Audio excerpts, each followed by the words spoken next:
Забелязвал ли си как всеки път, когато Apple пусне нов iPhone, нещо тихо изчезва? Първо беше жакът за слушалки, после бутонът за начало, после зарядното в кутията и всеки път казват, че е заради иновации, екологични причини или по-добро потребителско изживяване. Но ето какво никога не е имало смисъл. Защо да премахват функции, които хората обичат само за да ни продадат решението обратно, когато премахнаха жака за слушалки, какво се случи?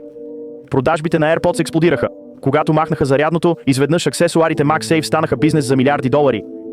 Все едно всяка липсваща функция създава нова продуктова линия, а Apple никога не обяснява защо тези решения винаги са по-изгодни за компанията, отколкото за потребителя. Но ето частта, за която никой не говори. Бивши инженери признаха, че Apple планира години напред, което означава, че някои премахвания са били планирани много преди да получим обяснение. И ако компанията умишлено премахва неща, какво следва? Някои вярват, че Apple бавно тласка всеки iPhone към една цел – устройство без портове, без бутони, без никакви физически точки за достъп. Защото запечатаното устройство означава пълен контрол над ремонтите, аксесуарите и начина, по който използваш телефона, който уж притежаваш.